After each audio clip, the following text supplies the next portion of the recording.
we're going to play a little game called King of the Mountain, which I'll also play with wide receivers, with quarterbacks and tight ends in later videos. But this one's about the RBs. Who's the King of the Mountain? Now, of course, a lot of people will say Christian McCaffrey. We might say Bijan Robinson, but let's keep that on the... Everyone else in the world is going to say McCaffrey, whatever. But the caveat and twist of King of the Mountain is we're going to dethrone the top running back and keep going down all of the running backs in the NFL until we find the last possible potential number one overall running back. King of the Mountain for RBs.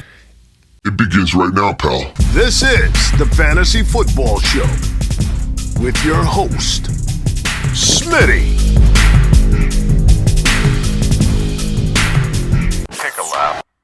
Okay, so like an auction draft when the number one overall player goes on the board for $10 and we're like, come on, it's somebody bid 35 and just get this kicked up and moving. In similar fashion, we're just going to go ahead and knock all of these names right off the board. We don't need to go over JT. Could JT be the number one? Sure. Could Eckler be the number one? Could Bijan? Yeah, he could, and he probably will. But digging deeper than this crew right here. Who's next up? Could Ramondre Stevenson be the number one running back in fantasy football 2023? Please keep a bold and open mind right now because we're trying to dig as far down the rankings as we can for running backs to see who could potentially, in a shocking fashion, be the number one overall running back. Could Stevenson be the number one running back in fantasy football? In a bizarro world, he could. He could at least be a top 5 to 7. But could he be number one? I can envision it. Guy could catch, 80 receptions. What did he catch last year? He had 1040 on the ground, 5 touchdowns. He had 69 receptions and a touchdown through the air. I could easily see him replicating these numbers and even getting a little bump in the yardage department right here for, let's say, 550, 600, let's say 75 receptions. And then really the only thing that he need to do to get to the number one spot would to just annihilate the touchdown category. Let's say he got 6 or 7 on the ground and 5 or 6 receiving. That would put him in contention. So is it possible? Yeah. Likely? Probably not, but possible. Yeah. And that makes him a pretty darn good value in 2023 when you look at it from this vantage point. So, Ramondre, pal, you're pretty Smitty approved. You've just been Smitty approved. Tony Pollard. Yeah. Tony Pollard.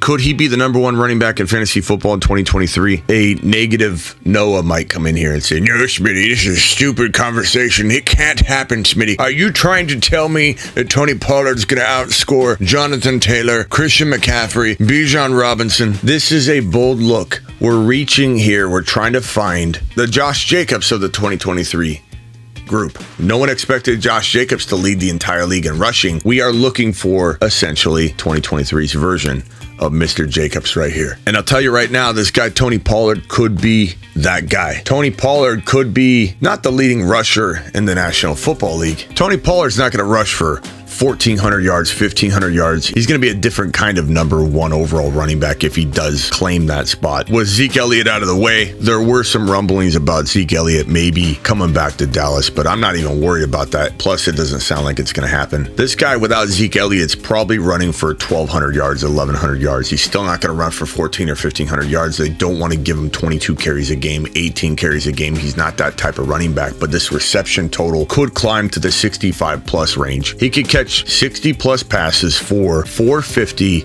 and let's call it 5 touchdowns receiving. Let's say he gets 9 or 10 again on the ground, 1,100, 1,200 yards. He's flirting with the top number one overall running back spot with that influx in PPR production. An additional 2 or 3 touchdowns, an additional 200 or so yards, and an additional, we'll call it 20 to 25 receptions would definitely give him the bump he needs if he gets that extra, let's say 100 or 200 on the ground, and maybe he gets 10 scores on the ground. Maybe he gets a total of 14 touchdowns. That's in a crazy Pollard balls out type of world, and that's the nature of this video. So he's the king of the mountain so far. We're going to go down a little further.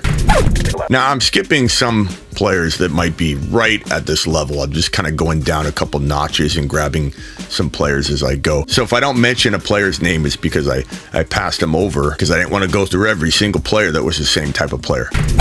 Travis Etienne easily could be the number one overall player. If they gave this man the kind of receiving work, he can definitely shoulder. He's capable of being an Austin Eckler. 1,125 yards last year on the ground, which was really impressive. I mean, he was a monster on the ground. 5.1 yards per carry. He had a lot of those games where he got 10, 11 carries and averaged like 9 to 10 yards per carry. He's elusive. He's electric. He is one of the better pass catching running backs in the National Football League, but he got 45 targets for 35 receptions, 316 and 0 TDs. That is not acceptable. This is a top 5 PPR running back that they're not utilizing. It's important to note that last year may have been his second year, but it really was his rookie year. He didn't play a single snap his rookie year, so 2022 was really kind of his first run. Learning pass protection on the field, on the fly, not just in practice, but on the field. Maybe he's going to get a big uptick in receiving production, and that, like with Pollard, would make him no longer 5 to 8 or 5 to 10 or 6 to 10 for running backs. It would make him 1 to 5. If he could get 1,100, even 1,050 or 1,100 on the ground, 6 or 7 touchdowns on the ground, and you knock this up to about 65 plus receptions for about 450 to 550 yards, and you give this man finally 2 or 3 receiving touchdowns, all of a sudden you have a top 5 running back in the making. Maybe he's not number 1, but he's 1 to 5. And so we're going to go ahead and say that he could be king of the mountain so far, even though it's a little bit of a stretch, but it really just comes down to production. Will Doug Peterson roll out a committee with Tank Bigsby in town? Will he not give this man 65 plus receptions? I don't know. I can't sit here with a straight face and go, I feel it's going to happen. He's going to get 65, 70 receptions in 2023. If I knew that, I'd be touting him as a top 5 overall running back. Right now, he's 6 to 10. Right now, he's an absolute steal in round 3. And the fact that I can still say that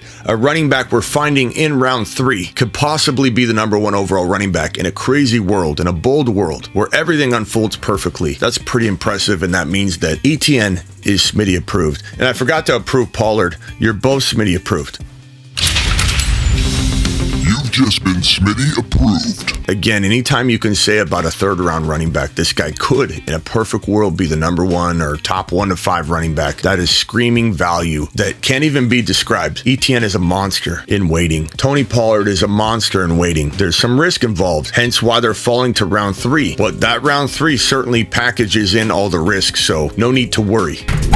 Of course, a month ago, or a week and a half ago, we could have done this and we would have been like Kenneth Walker. This isn't bold. He's easily the top 1 to 5 running back, but now because of the presence of Zach Charbonnet, this man's falling and falling and falling into what is now good value for him territory. And we have to exit the door, close the door, re-walk in the room and re-evaluate his value and say, okay, enough of what we thought. This is what was. Now we're looking at what is, and this guy can be a top 10 running back very easily, and he can still be a top, 1 to 5 running back if everything goes well. Let's say Charbonnet comes in and gets hurt. Let's say Charbonnet comes in and fumbles all over the place. Let's say Charbonnet comes in and doesn't pick up this offense and things start unfolding for him in a bad way. Very possible for a rookie. I don't think it will happen with Charbonnet, but it could. And for that reason, this thing could go sideways for everybody planning and expecting his demise. He might in the second week of the preseason look like an absolute monster again, and everybody going, oh my God, I got this guy in the 4th and 5th round. Don't take him earlier than round 4. Pete Carroll's most recent comments about this being a camp battle are going to drive Walker's value all the way into round 4, probably round 5. And if you're one of those supporters of Walker,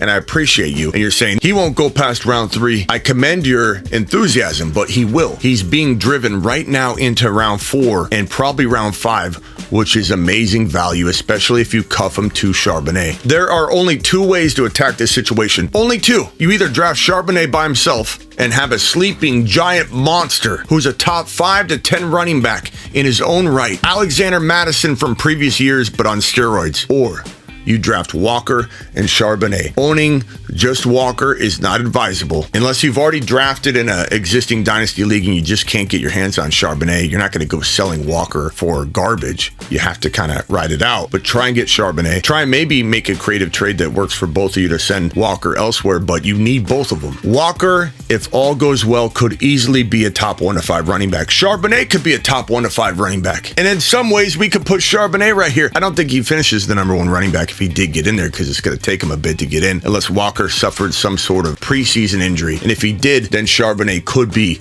in this spot by himself. But right now, the guy's name is Walker. He can't take his spot yet. So understand what we're talking about here. Charbonnet could actually be the very last running back we could find that could be the number 1 overall player, but that would require a preseason injury for Kenneth Walker and for Charbonnet to walk into week 1. Kenneth Walker, Charbonnet, Love both of them. This is a very big problem for me because I absolutely love these guys almost equally. Charbonnet might come into the NFL and develop really, really quickly. It's so tough for me. I want Charbonnet in every single league I'm in, and I love having Walker and Charbonnet together at the cost of round 4, 5 for Walker and 7, 8, 9, 10, whatever the redraft value for Charbonnet is. And in Dynasty, he's going to go a lot higher.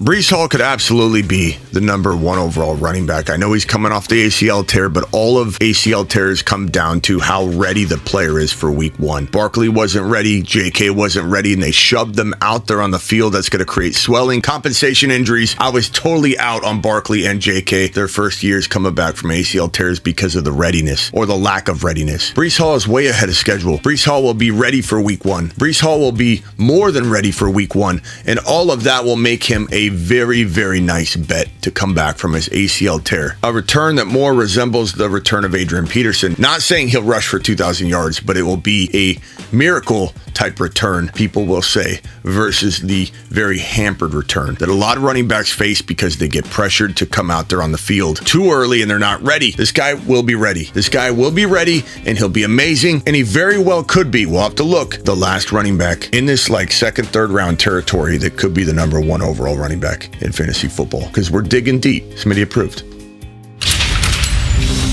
You've just been Smitty approved. Walker and Charbonnet, you're Smitty approved. You've just been Smitty approved.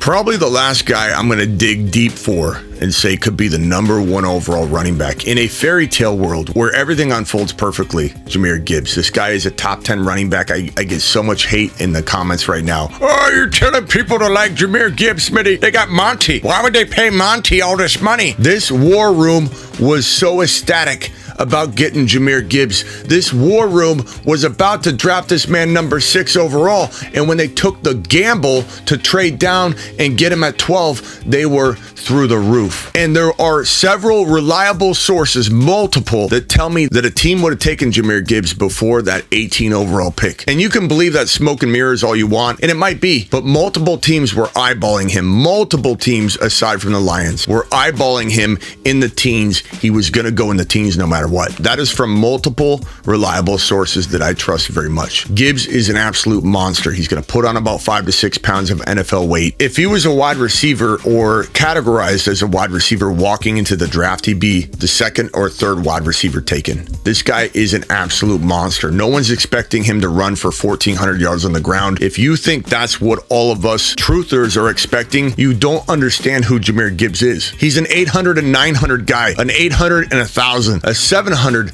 and 1,000. He could be 1,000 and 800. He's going to get you a combined 1,800 yards on a lot of campaigns. As a rookie, I fully expect him to have 55 to 65 receptions, 12 total touchdowns, and well over, 700, 900 yards rushing, and probably 500 to 700 yards receiving. Him and Bijan neck and neck for the rookie of the year. This guy could be the number 1 overall running back in fantasy football. In a world where we're stretching it, we're trying to dig as deep as we can go, and this is as deep as I can get. This is the deepest running back I can find in round 3, 4 territory and redraft right now, and that could change. That could definitely change. He could climb all the way into round 2 as we head into August. Right now, on Underdog Fantasy, promo code Smitty, where Underdog will match up to $100 in your first deposit. He's falling all the way to round 4, which will not last. He'll climb into 2. I know it. He'll be in round 2 in redraft. He'll be in the top 12 in Dynasty before long. But for right now, this guy's in round 4, the deepest running back I can find in redraft data, in best ball data. Round 4, probably 4.1 to 4.4 is about where he's going right now on May 3rd. Again, it's going to change.